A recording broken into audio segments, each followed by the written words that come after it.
What is going on, everybody? Welcome back to another one from your favorite futures trader. If you're new to the channel, welcome. If you're not, welcome back.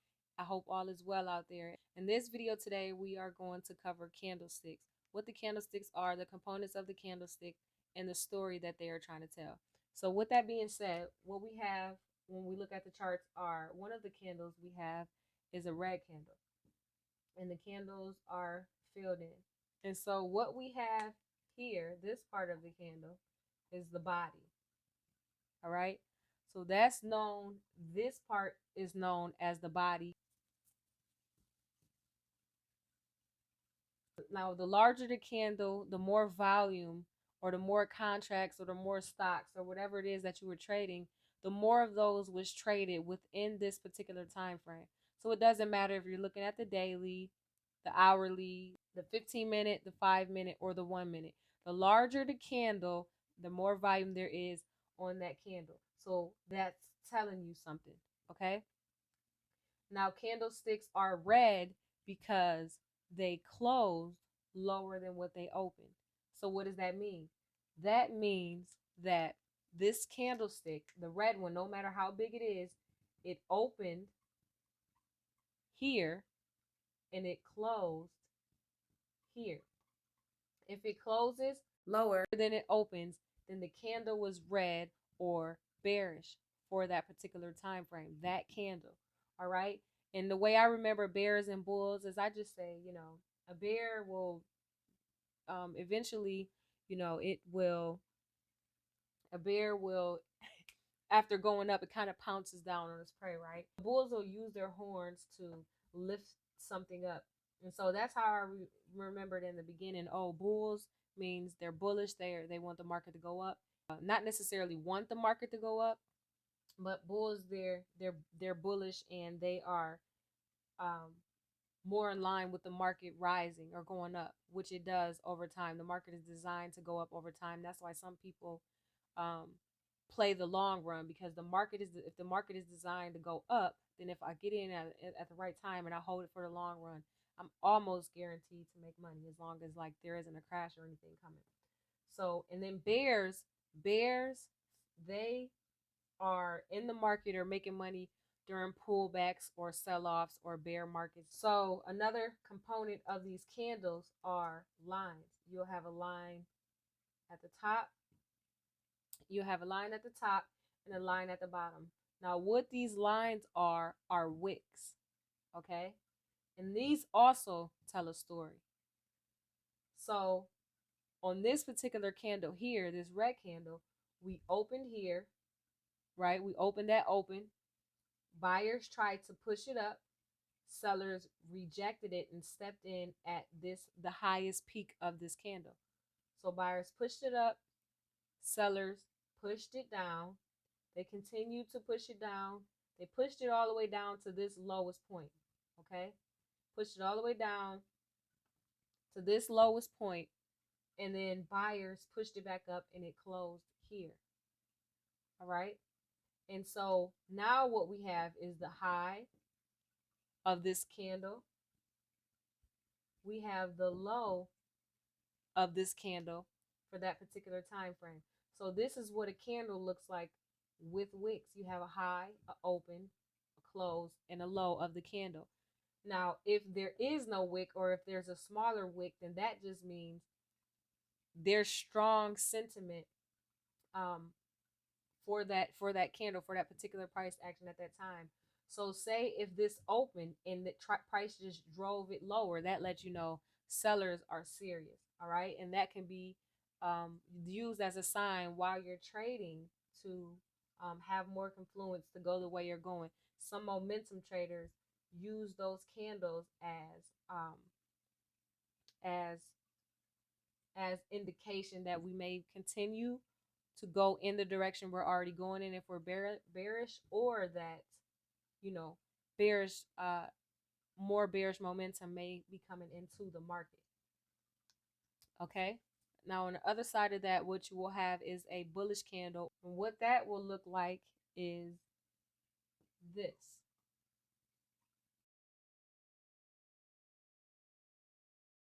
This is your bullish candle. Now, the reason why the candle is green is because price closed higher than what it opened. Okay. So in this case, price opened here. So in this case, price opened here and it closed here. So buyers are in the market. So it closed higher than it opened, giving us a green candle. So green, buy, thumbs up, red, sell, thumbs down. Now what these green candles will also have is a wick. And this story is being told, but in opposites of the red.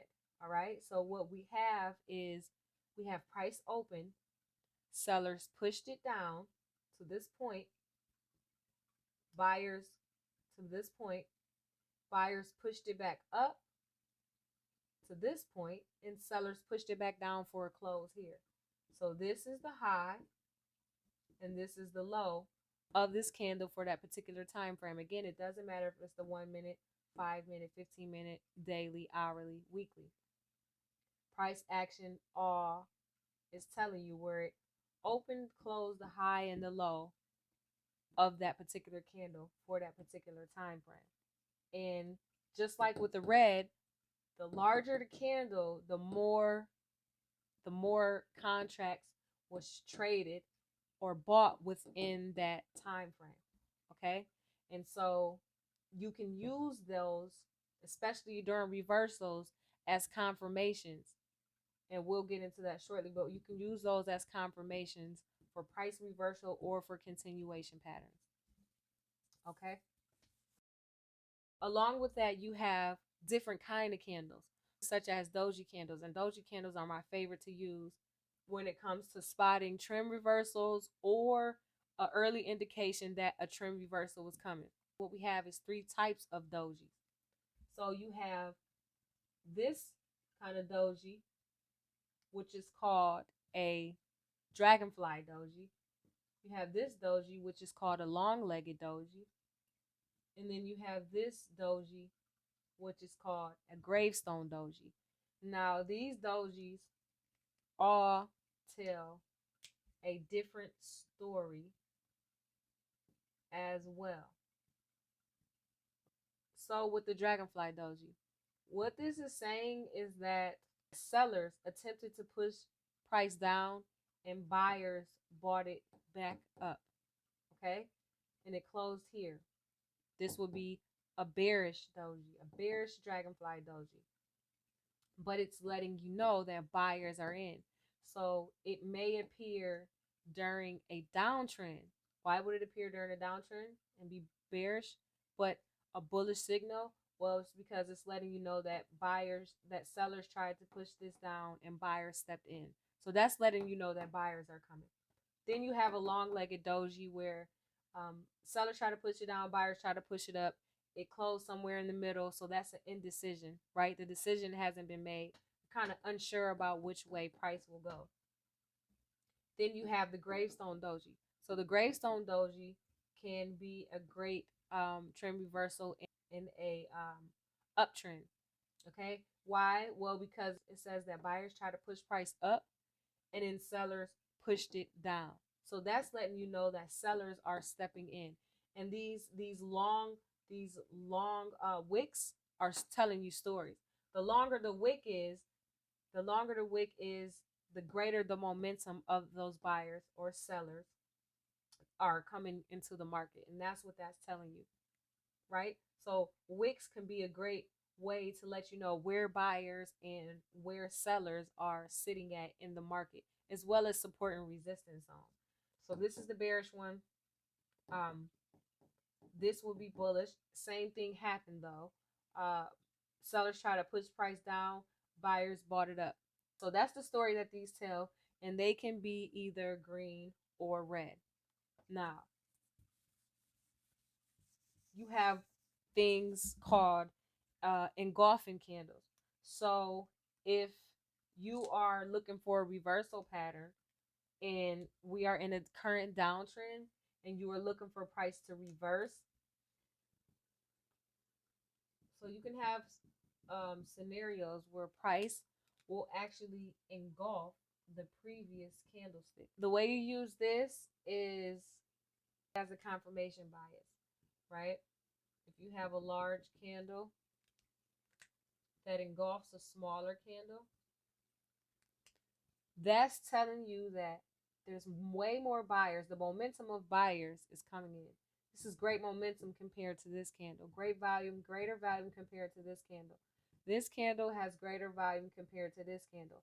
So if you see this at the top of an uptrend, if you see this at this candle has greater momentum, greater volume than this candle. The seller's candle has greater volume or momentum than the buyer's candle. So if you were to see this at the top of a bullish trend and it's looking like it's going to reverse, this can be a confirmation that we are going to reverse to enter into a trade. And vice versa, if we are at the bottom of a downtrend and you see that price failed to continue downwardly, they tried to push price down on this candle and buyers pushed it back up to engulf the amount of sellers that were in the market, this is a good confirmation that, along with other confluences, you want to use these, but this is a good confirmation or sign that we are going to reverse and trend to the upside. So that's how you use those two candles together. If you have an engulfing candle, one candle engulfing the other, then that can be used as a potential sign of reversal. So that is the easiest way to understand the candlesticks, what they are, the bodies of the candle, the wicks, what the bodies mean, what the wicks mean. And, you know, a bigger body just means more momentum or more contracts. I say contracts because I trade futures, are traded within that time frame. Dojis are used as good trend reversal indicators, or they might show up during the uptrend, during the downtrend, and let you know, hey, we don't know if we want to keep going down. Hey, we don't know if we want to keep going up. As far as the long-legged doji, or hey, look, a reversal is coming. If it's a gravestone doji formed in the uptrend, or if it's a dragonfly doji formed in a downtrend, it might let you know, hey, a reversal is coming. Buyers are in the market. Be careful. And so it's up to you to use the story that's being told to be able to make the best trading decision for you in your account. So other kind of candlesticks we have, some of the kind of candlesticks we have are called spinning tops. So this is what a spinning top looks like. That's a bullish spinning top. And this is a bearish spinning top. These candlesticks, when they form on a chart, they're basically telling you the same thing that the long-legged dojis are telling you as far as indecision goes. The only difference is the body of these candles are bigger than the long-legged dojis, where the long-legged dojis look something like this. And you can use these obviously to interpret a little more. So like in this candle, there's less volume in the body than in this candle. So, you know, you might notice that when where these candles are forming, if you were to draw a line at the body to the left and you look left, those might be touching a previous zone or a previous support or resistance area from the past. So these are what we call spinning tops. Spinning tops, all right? In addition to the spinning tops, these are all candlesticks that, for me, when they show up, they really mean something. They mean, all the candles mean something, but for the candles that are, you know, the candlesticks that have big bodies, you know, with no wicks, that lets you know that sellers were willing to step in here, push it down to here, and there were no buyers at this point. That's why there is no wicks. So every candlestick can be used to tell a different story. Okay, so we have other candlesticks that, for example, we have what we call a hammer. Sometimes the hammer can have a small wick on the top, sometimes it does not. That is a bearish hammer, so that lets you know sellers push price down, buyers pushed it back up. When this forms at the top of an uptrend or in the middle of an uptrend, sometimes it could be used as a confirmation candle that price may continue to the upside, usually when it's more bullish than bearish. If it's bearish, then that means sellers pushed it down, buyers pushed it up, but they still closed below where the sellers entered in at. So you can use that at your own discretion. All right. And then you have a bullish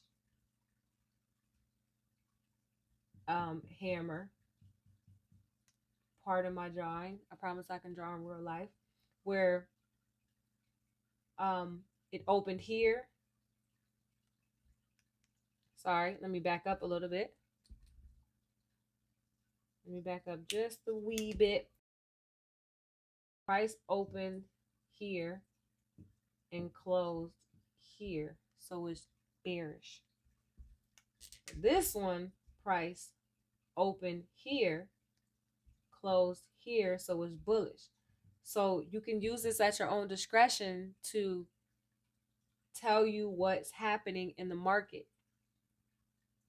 Right? If we open here, we push down, buyers pushed it back up. Not only did they push it up, they pushed it up above the open. So if this was to form at in the middle or the top of an uptrend, that might let you know that some more buyers are still in, but it still also lets you know that sellers are in. So be careful either way, right?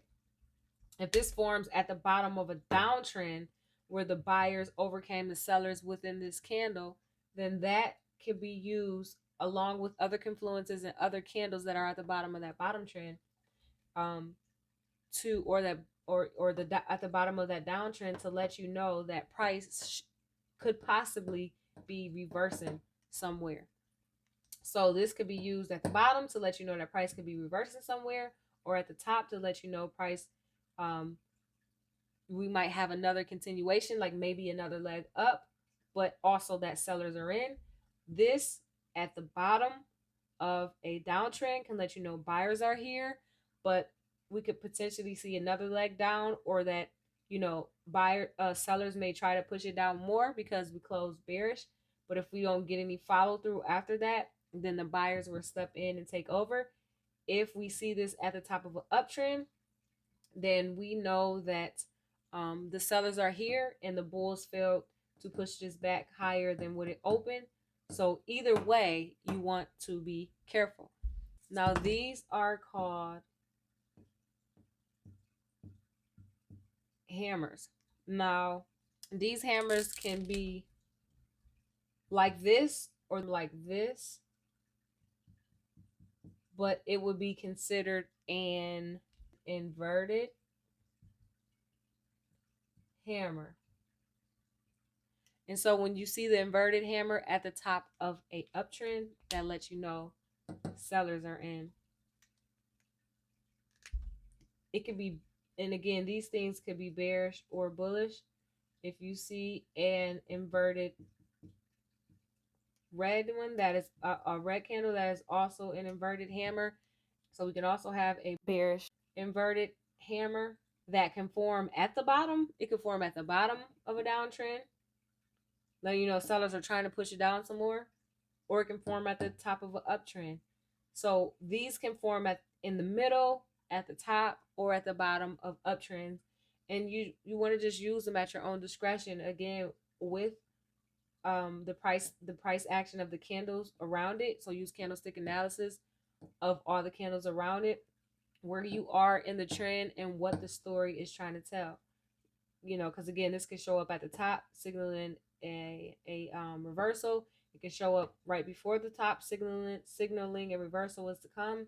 It can show up at the bottom of a downtrend, signaling that we might get another leg lower. Same with this, another leg lower. Can form at the top, signaling a reversal. Can form at the bottom, again, signaling another leg lower. Can form in the middle of a downtrend, signaling that we may push lower. So I've seen all those scenarios play out. So again, you have to use your price action analysis as well as your indicators, and have at least 3 confluences. The more the merrier. That gives you greater confluence to either take the trade or not. So when you see these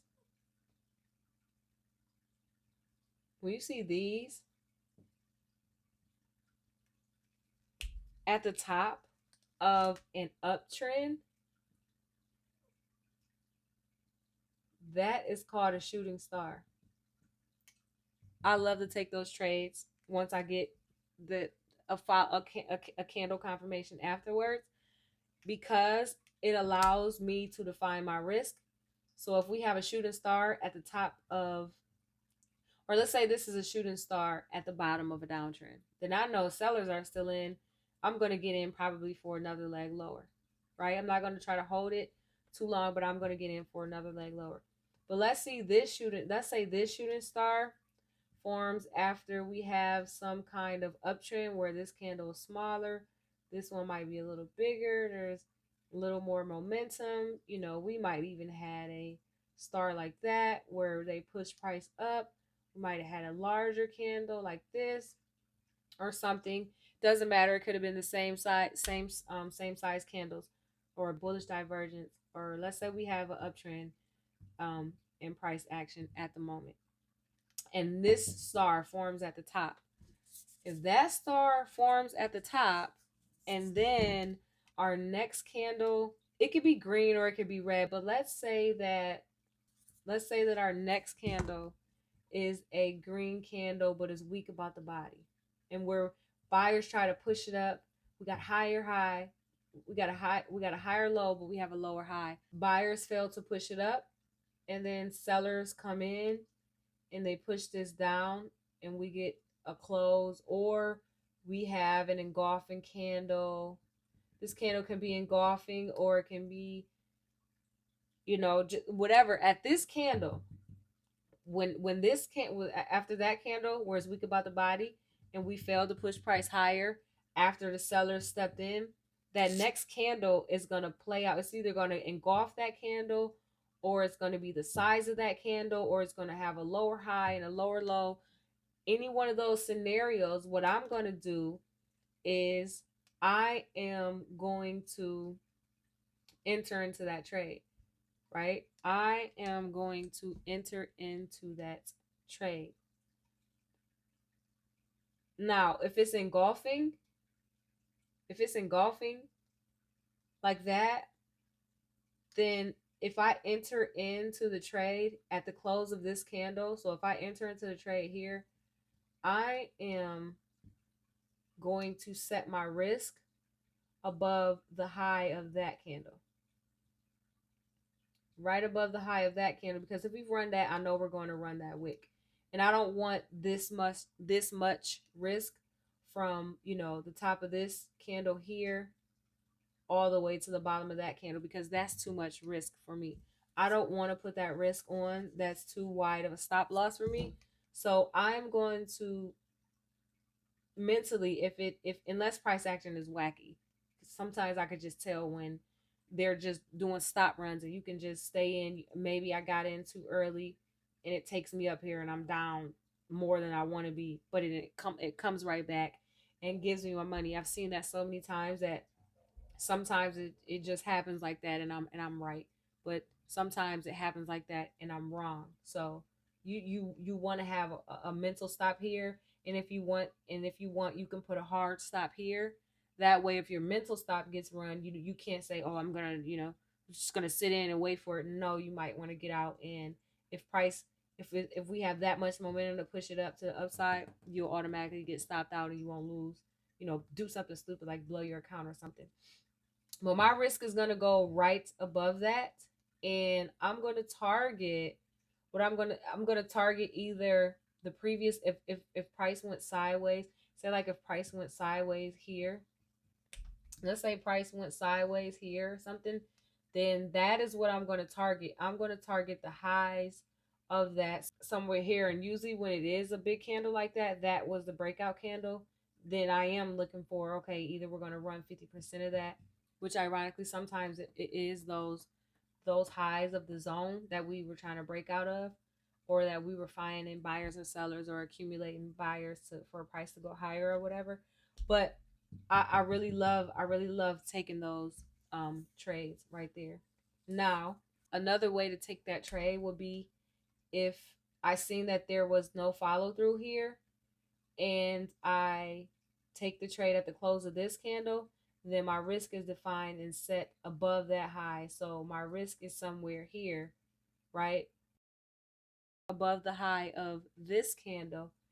And if you look, if I enter in here and I want to get out here, then that's about the same amount of risk as the trade idea in this example. I'm not the greatest trader in the world, but I am your favorite trader. It's like, I'm just kidding. I'm not your favorite trader yet, but I do want to be your favorite trader. So that is the way that you use the shooting star, inverted hammer. They're all the same. They give you the same information, but the volume of the body is different to where, this would look like a shooting star with a wick, and this would be an inverted hammer with somewhat a larger body. So, but they're still telling you the same story, sellers are in, but there was less volume between the open and the close of those candles. And again, you can use that at your discretion when you are trading. So that was the basics of the candlesticks. There really isn't much to it, but what I want to do right now is go ahead, look at the charts, and show you guys some examples of some of those reversal candle signals being played out. I hope you gained some value in this video. Thank you guys for watching. Feel free to post any questions, comments, or concerns you may have in the comment section, and I will see you in the next one.